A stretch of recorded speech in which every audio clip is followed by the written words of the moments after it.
Kalau disuruh sebutin pasangan ikonik di dunia ini, mungkin ada banyak banget. Romeo and Juliet-nya Shakespeare, Jack and Rose-nya Titanic, Sherlock Holmes dan Irene Adler, kalau di Indonesia mungkin Habibie Ainun, dan tentu aja yang wajib masuk ke dalam daftar pasangan ikonik ini adalah Bonnie and Clyde. Semua pasangan yang disebutin tadi punya kisah yang menarik dan gak jarang pasti sering jadi fantasi kalian buat dapetin pasangan yang kayak gitu. Walaupun kebanyakan ceritanya fiksi, tapi ada juga yang diambil dari kisah nyata. Salah satunya ya Bonnie and Clyde yang akan dibahas sekarang. Buat yang belum tahu, Bonnie and Clyde ini pasangan kriminal yang terkenal banget di Amerika tahun 1930-an. Mereka ngelakuin berbagai perampokan dan pembunuhan ke polisi dan juga beberapa warga sipil. Aksi kriminal itu dibantu sama beberapa orang yang gabung di geng mereka. Meskipun akhir kisah perjalanan mereka nggak berakhir dengan happy ending, tapi kisah mereka ini tuh banyak diceritain dalam berbagai lagu dan juga film. Tapi gimana pasangan ini bisa jadi legenda?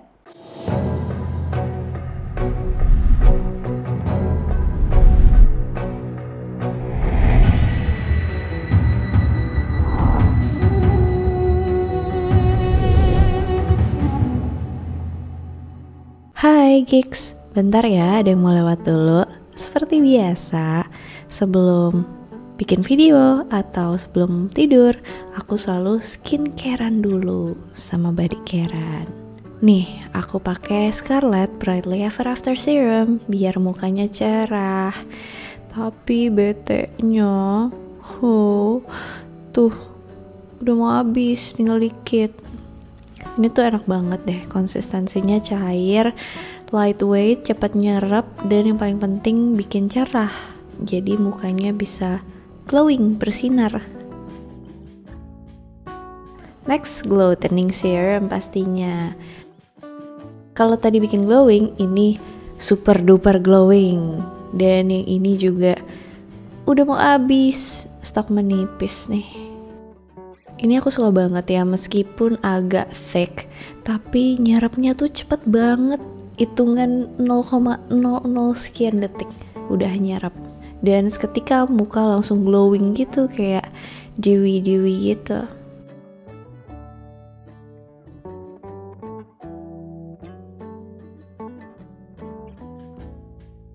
Last but not least, step yang paling penting adalah body care. Karena mostly aku selalu di ruangan AC, jadi aku gak pernah lupa sama my favorite, Jolly of course, gak ketinggalan. Ini tuh ya, wanginya aku paling suka banget di Scarlett. Manis, tapi seger juga. Jadi kalau misalnya pagi-pagi mau beraktivitas jadi semangat, malam-malam tidurnya jadi lelap. Oke deh, gitu aja. Bye-bye. Awal pertemuan Bonnie and Clyde. Bonnie Elizabeth Parker lahir 1 Oktober 1910 di Rowena, Texas, Amerika Serikat. Wanita berambut pirang dan bermata biru ini anak kedua dari 3 bersaudara dari pasangan Charles Robert Parker dan Emma Cross Parker. Bapaknya Bonnie, Charles, adalah bricklayer atau semacam pekerja bangunan dengan gaji gak seberapa, tapi cukup buat bertahan hidup. Keluarga ini tuh religious banget dan penuh kasih sayang. Bahkan Bonnie kecil tuh benci banget sama kekerasan dan senjata, juga sangat berbakti sama ibunya. Tapi kebahagiaan keluarga Parker gak berlangsung lama. Bapaknya Bonnie meninggal pas Bonnie berusia 4 tahun. Kematian ayahnya ini mau gak mau bikin Bonnie dan keluarganya harus pindah ke rumah kakek neneknya yang ada di Cement City, daerah pinggiran Dallas. Bonnie pun masuk ke sekolah lokal di situ pas umurnya 6 tahun. Bonnie ini pintar, sering dapat nilai bagus, dan jago di bidang puisi dan juga sastra. Selain itu, Bonnie juga suka nyanyi dan tampil di atas panggung. Dia selalu ikut kontes yang diadain di sekolah dan juga dia suka banget sama film. Bonnie sempat ngomong ke teman-temannya kalau suatu saat dia pasti bakal terkenal dan berkarir di industri film. Bahkan pas Bonnie udah jadi buronan polisi karena aksi kriminalnya, polisi ini sering nemuin majalah-majalah soal film di tempat duduk belakang mobil curiannya. Well, ujung-ujungnya emang terkenal sih, tapi bukan dalam hal yang dia pengenin atau dia sangka-sangka.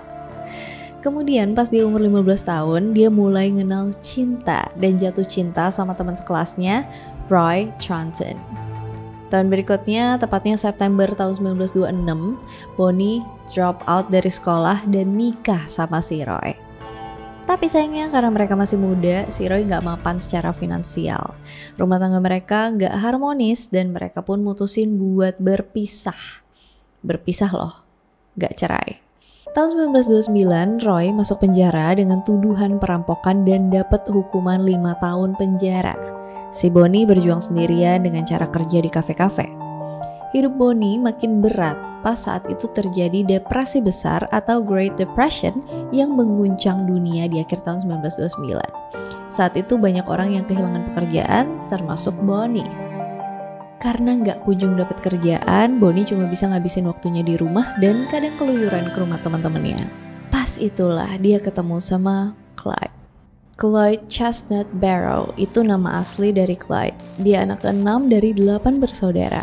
Clyde lahir pada 24 Maret 1909 dari pasangan Henry Basil Barrow dan Kami Talitha Walker. Lahir dari keluarga petani yang serba kekurangan, bikin Clyde tumbuh jadi pribadi yang agak keras. Clyde kecil benci sama sekolah. Dia lebih suka ngabisin waktu nonton film bisu tentang koboi dan dia sering bertingkah kayak koboi. Tetangganya bahkan sering ngeliat dia lagi nyiksa binatang-binatang di peternakan keluarganya. Walaupun begitu, Clyde juga seneng sama musik. Bahkan dia kadang-kadang tuh main gitar sambil nyanyi di peternakan. Pas umurnya 12 tahun, keluarganya berhenti berternak dan bertransmigrasi ke lingkungan yang bernama Bog di Dallas Barat. Pada saat itu, daerah itu merupakan daerah dengan kriminalitas tinggi dan lingkungannya bisa dibilang kumuh. Hidup di lingkungan yang keras kayak gitu tentu aja berpengaruh ke pribadinya Clyde. Pas umurnya 16 tahun, Clyde mutusin buat keluar dari sekolah. Mencari uang kayaknya jadi fokus utama Clyde dan mulailah dia ngelakuin berbagai macam pekerjaan. Clyde pertama kali berurusan sama polisi pas tahun 1926 ketika umurnya 17 tahun. Saat itu dia ditahan karena lupa balikin mobil rental tepat waktu. Terus dia kembali berurusan sama polisi pas dia dan saudaranya, Buck, nyolong kalkun. Saudaranya Marvin Evan Buck Barrow ini bisa dibilang yang mempengaruhi Clyde buat terjun ke kehidupan kriminal. Masa muda Clyde dihabisin buat nyuri mobil dan ngerampok toko. 5 Januari 1930, Clyde lagi ngunjungin rumah temennya, Clarence Clay, di Herbert Street, West Dallas. Dia pun ketemu sama Bonnie yang lagi bikin coklat di dapur. Pas itu Bonnie emang lagi numpang tinggal di rumah Clay karena dia gak punya kerjaan. Pas mereka ketemu, rumornya Bonnie langsung jatuh cinta sama Clyde. Bonnie pun ngenalin Clyde ke ibunya, Emma Parker. Emma Parker gambarin Clyde sebagai laki-laki tampan, punya karisma, rambutnya hitam ikal, pribadinya menyenangkan. Cocok nih kayaknya buat anak gue, pikir maknya. Salah besar mak. Bonnie juga dikenalin ke keluarganya Clyde Barrow dan mereka gambarin Bonnie sebagai wanita cantik kayak boneka dan juga menawan. Sayangnya ketika belum puas nikmatin masa-masa pacaran, lagi-lagi harus pisah. Clyde Barrow ditahan polisi atas tuduhan pencurian mobil. Clyde pun masuk penjara dengan tuntutan hukuman 2 tahun. 2 tahun itu waktu yang lama, apalagi bagi sepasang kekasih yang sedang dimabuk cinta. Clyde pun kepikiran buat kabur, tapi buat ngelakuin rencananya itu, dia butuh Bonnie. Si Bonnie udah nganggep Clyde sebagai soulmate-nya, jadi dia rela ngelakuin apapun buat bersama pujaan hatinya lagi. Bahaya nih. 11 Maret 1930, Bonnie diam-diam nyelundupin pistol revolver Colt 32-20 ke dalam penjara buat dikasihin ke Clyde. Keesokan harinya, Clyde pun berhasil kabur dari penjara. Tapi gak butuh waktu lama bagi polisi buat nangkep balik si Clyde. 1 minggu kemudian, tepatnya 21 April 1930, Clyde ditangkap terus dihukum lebih lama dengan tuntutan 14 tahun penjara di East Ham Prison Farm, Texas. Penjara itu terkenal sebagai penjara terburuk. Di penjara itu, Clyde ketemu sama Ed Crowder. Ed Crowder ini bisa dibilang rajanya di penjara itu. Ed Crowder seringkali melecehkan Clyde sampai akhirnya Clyde gak tahan dan bunuh dia. Ini pembunuhan pertama yang dilakuin Clyde. Tapi Clyde gak dijatuhin hukuman atas perbuatannya itu karena teman satu selnya, Aubrey Scully, Dia justru mengaku bertanggung jawab atas pembunuhan ini. Aubrey ini sebelumnya udah dituntut hukuman seumur hidup, jadi dia lebih milih buat bantuin Clyde. Setelah kematian Ed Crowder, Clyde masih ngerasa gak betah. Dia pengen cepet-cepet pergi dari situ atau minimal dipindahin ke penjara lain. Kan tadi udah dibilang kalau Eastham Prison Farm ini tuh sangat keras ya. Akhirnya Clyde punya rencana buat pindah dari penjara itu. Rencananya gini, Clyde minta bantuan ke temen satu selnya buat motong 2 jari kakinya pakai kapak. Tujuannya supaya Clyde bisa istirahat di rumah sakit sampai sembuh daripada harus ngabisin waktu di penjara itu. Alik juga nih orang. Dipotonglah 2 jari kaki Clyde. Tapi ternyata beberapa hari kemudian ibunya datang buat ngajuin petisi. Dan kemudian Clyde dinyatakan bebas bersyarat pada 2 Februari 1932. Clyde, coba aja sabar dikit. Mungkin jarinya bakalan masih utuh. Abis keluar dari penjara, Clyde masih susah jalan. Dan pas itu kan lagi masa depresi besar. Jadi tentu aja sangat berat. Lapangan pekerjaan yang sangat sedikit dan terlebih gak ada yang mau nerima seorang kriminal bikin Clyde frustasi. Setelah kakinya sembuh dan bisa jalan dengan baik, Clyde balik lagi merampok. Gak ada kapoknya nih orang. Clyde ngumpulin beberapa orang, kayak bikin geng gitu. Awalnya cuma ada Clyde, Bonnie, dan Fultz. Lambat laun, geng ini berkembang. Isinya ada Buck Barrow, yaitu kakaknya Clyde, Ray Hamilton, W.D. Jones, Blanche Barrow, dan Henry Methvin. Mereka itu gak sekaligus masuk ke dalam geng, jadi kayak masuknya tuh secara bertahap gitu. Suatu hari, Clyde dan Bonnie juga gengnya ngerampok toko perangkat keras atau hardware. Sayangnya perampokan itu gak berhasil dan bikin Bonnie tertangkap dan dimasukin ke dalam penjara Kaufman, Texas. Gak lama setelah itu Bonnie dibebasin karena Bonnie ngaku kalau dia tuh cuma diculik sama kelompoknya Clyde. Bukti keterlibatannya juga kurang. Pas Bonnie berada di penjara, Clyde dan Hamilton ngelakuin perampokan lain pada April 1932. Perampokan itu bikin sang pemilik toko, John Butcher, terbunuh. Selama 2 tahun berikutnya, Bonnie dan Clyde ngerampok di sekitar daerah Texas, Oklahoma, Missouri, Louisiana, dan New Mexico. Selama masa-masa perampokan itu, Bonnie dan Clyde sering mampir ke rumah keluarga mereka berdua di West Dallas. Bisa dibilang mereka ini family oriented.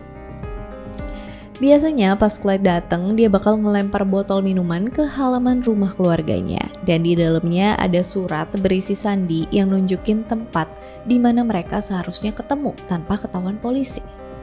Keluarga Bonnie dan Clyde nih sebenarnya saling benci dan saling nyalahin satu sama lain. Keluarga Clyde nuduh Bonnie lah yang bikin Clyde jadi buronan. Begitu pula sebaliknya. Tapi meskipun begitu, mereka tetap saling bekerja sama buat terus bantu mereka berdua. Kayak kata Dominic Toretto dalam film Fast and Furious, "You don't turn your back on family." Mungkin aja Dom terinspirasi dari kisah keluarga Bonnie and Clyde ini. Nah, pas geng Bonnie and Clyde dapat hasil rampokan besar, mereka bagi-bagi ke keluarga mereka masing-masing. Sebaliknya, pas Bonnie and Clyde kesusahan, keluarga mereka masing-masing kasih mereka bantuan kayak baju ganti dan juga uang tambahan. Pas kakak Clyde yaitu Buck Barrow keluar dari penjara pada Maret 1933, Clyde ngerayain pakai pesta kecil di sebuah apartemen yang mereka sewa di Joplin, Missouri. 2 minggu kemudian, tepatnya pada 13 April 1933, Clyde ngeliat 2 mobil polisi di luar apartemennya. Rupa-rupanya salah satu tetangganya ngelapor ke polisi tentang aktivitas mencurigakan di apartemen itu. Geng Bonnie and Clyde pun kabur dan ngakibatin 1 polisi tewas dan 1 lagi polisi terluka. Pas polisi menggeledah apartemen itu, mereka nemuin banyak barang-barang kayak senjata, puisi milik Bonnie, dan beberapa roll kamera film. Polisi pun kasih roll film dan puisi itu ke kantor berita kecil, The Joplin Globe, dan akhirnya beberapa foto Bonnie and Clyde pun diterbitin. Salah satunya foto Bonnie megang senjata sambil ngerokok yang kemudian viral di Amerika Serikat. Sekedar info, Bonnie itu sebenarnya nggak ngerokok. Di foto itu, Bonnie cuma sekedar gaya-gayaan doang. Kemudian, kisah geng Barrow ini muncul di halaman utama berbagai media surat kabar Amerika. Tingginya tekanan terhadap kepolisian bikin mereka nyoba berbagai cara buat nangkep gerombolan ini. 3 bulan kemudian, Bonnie, Clyde, Buck, Blanche, and Jones masuk ke 2 kabin di Red Crown Tavern dekat Lake City, Missouri. 19 Juli 1933, polisi yang saat itu dikasih tahu warga lokal nemuin tempat persembunyian mereka.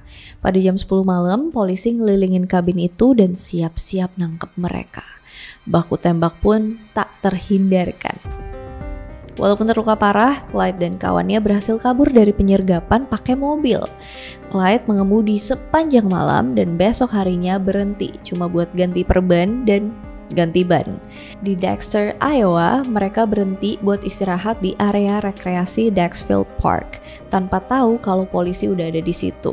Lebih dari 100 polisi, garda nasional, warga, dan juga petani lokal ngepung mereka. Di pagi hari tanggal 24 Juli, polisi mulai maju deketin mereka. Lagi-lagi terjadi baku tembak antara kelompok Clyde dan Bonnie serta kepolisian yang dibantu beberapa warga. Cuma Jones, Bonnie, and Clyde yang selamat dari kejadian itu. Buck Barrow tewas beberapa hari kemudian dan istrinya Blanche ditangkap polisi. Pada November 1933, polisi nangkep Jones. Dia pun terpaksa nyeritain semuanya ke kepolisian, termasuk tentang dekatnya hubungan Clyde dan Bonnie sama keluarga mereka. Dari sini polisi punya ide tentang gimana cara nangkep Bonnie and Clyde. Polisi pun memata-matai rumah keluarga Bonnie and Clyde dengan harapan pas Bonnie and Clyde muncul, mereka bisa ditangkap. Pada Januari 1934, Clyde berencana buat ngelakuin serangan ke penjara East Ham Prison Farm buat ngebebasin beberapa kawan Clyde. Serangan itu newasin seorang sipir penjara dan Clyde berhasil ngebebasin kawannya Ray Hamilton. Beberapa tahanan pun kabur dan salah satunya ikut sama Clyde dan Hamilton. Namanya Henry Methven. Dia inilah yang kemudian jadi pengkhianat. Bonnie and Clyde kembali beraksi sama Joe Palmer, Ray Hamilton, dan pacarnya Mary O'Dare dan si Henry Methven. Setelah ngerampok bank lain serta National Guard Armory di Texas bulan Februari, geng itu berantem dan bubar di bulan berikutnya. Kecuali si Henry Methven yang tetap setia ikut ke dalam aksi Clyde and Bonnie. Kepolisian saat itu udah mulai frustasi. Bahkan FBI pun turun tangan buat nangkep mereka. Canggih banget, segitu banyak lawan mereka tuh gak ketangkep-tangkep ya. Negara bagian Texas pun merintahin Frank Hammer, seorang Texas Ranger yang tangguh dan berpengalaman yang dikenal sangat hebat buat ngelacak dan ngancurin geng tersebut. Hammer yang udah bunuh 65 penjahat mempelajari pola pergerakan dan perampokan mereka. Frank Hammer tahu kalau Clyde, Bonnie, Henry ini tuh terus berhubungan sama keluarga mereka. Menurut Hammer, keluarga Clyde dan Bonnie ini sangat sulit buat diajak kerjasama karena mereka tidak akan mau nyerahin anak mereka ke polisi. Akhirnya Hammer deketin Ivan Methven, ayah dari Henry Methven. Hammer bilang ke ayahnya Henry kalau dia tahu anaknya bareng sama Bonnie and Clyde. Kalau dia mau kerjasama sama Hammer buat nangkep Clyde and Bonnie, maka anaknya yaitu Henry bakalan dibebasin. Ivan pun setuju dan kasih tahu Henry tentang rencana itu. Henry akhirnya berpisah dengan Bonnie and Clyde di Fairport. Ketika geng Bonnie dan Clyde ini berpisah, aturannya tuh mereka bakal kumpul di rumah keluarga Henry Methven. Pas polisi tahu kalau Bonnie and Clyde bakal datang ke rumah keluarga Henry, polisi pun nyusun rencana. Penyergapan dilakuin sepanjang Louisiana State Highway 154, bagian selatan Gippsland. Polisi nyuruh ayah Henry, Ivan Methven, buat memposisikan truknya di pinggir jalan supaya Clyde dan Bonnie nyamperin dia. Ya intinya si polisi tuh nyuruh Ivan buat pura-pura ban mobilnya kempes dan nanti ditolong sama Clyde. Begitu skenarionya. Polisi bersiap dari jam 9 malam sampai keesokan paginya tanggal 23 Mei 1934. Awalnya mereka nggak berharap Clyde bakalan beneran datang dan polisi udah siap-siap buat pulang. Tapi kemudian sebuah mobil datang jam 9 pagi. Di dalam mobil itu ada Bonnie dan Clyde. Clyde pun ngeliat mobil truknya Ivan yang terparkir di bahu jalan dan berhenti. Siapa tahu kan butuh bantuan ya. Apalagi Ivan ini tuh udah dianggap kayak keluarga sendiri. Clyde nanya ke Ivan tentang keberadaan Henry. Ivan gak jawab dan dia cuma minta air. Clyde bilang, "Sure." Terus pergi ke mobil buat ngambil air. Saat itulah polisi menghujani mobil Clyde dan Bonnie dengan peluru selama hampir 4 menit non-stop. Dari hasil pemeriksaan koroner, di badan Bonnie ada 26 lubang peluru dan Clyde ada 17. Mereka pun meninggal di tempat dengan posisi bersebelahan di kursi depan mobil. Itulah akhir dari kisah mereka berdua. Karena beberapa hari sebelumnya dia nulis sebuah puisi yang dikasih ke ibunya.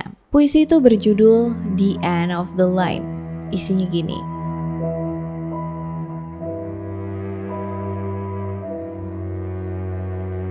But it's death for Bonnie and Clyde. Wow. Mayat mereka kemudian dibawa ke Dallas dan diperlihatkan ke publik. Masyarakat berkerumun buat ngeliat pasangan terkenal itu. Meskipun Bonnie udah minta supaya dia dimakamkan bersama dengan Clyde, tapi sayangnya mereka dimakamkan di pemakaman yang berbeda sesuai keinginan keluarga mereka masing-masing. Clyde dimakamkan di pemakaman Dallas Barat, sementara Bonnie dimakamkan terlebih dulu di pemakaman Fish Trap Cemetery. Bonnie Parker kemudian dipindahin ke pemakaman Crown Hill Memorial Park dekat Love Airfield di Dallas. Di atas makamnya terletak sebuah ukiran. As the flowers are all made sweeter by the sunshine and the dew, so this old world is made brighter by the lives of folks like you. Walaupun Bonnie and Clyde bukan kriminal yang ngerampok bank-bank gede, cuma toko-toko kecil dan stasiun bahan bakar, tapi berkat foto-foto ikonik mereka yang ditemuin serta beberapa puisi, itulah yang bikin media membesarkan nama mereka. Pasangan yang dicintai sama rakyat Amerika karena nentang sistem pada masa depresi besar, tapi kemudian dibenci karena bunuh beberapa orang yang gak bersalah. Kisah inilah yang bikin mereka menarik dan kemudian dijadiin inspirasi film, musik, dan bahkan simbol dari pop culture pada masanya. Aku pengen tahu dari sisi kalian masing-masing, moral yang bisa diambil apa dari cerita ini? Comment down below. That's all about Bonnie and Clyde. Kalau misalnya ada mau request aku bikin video apa, boleh komen. Kalau misalnya ada yang salah, ada mispronunciation, ada yang mau ditambahin, please comment down below, correct me if I'm wrong. Dan as always, thank you so much for watching. Hope you guys like it and see you on my next video. Bye. Karena beberapa hari sebelumnya dia nulis sebuah polisi. Dan satu pagi. Hey.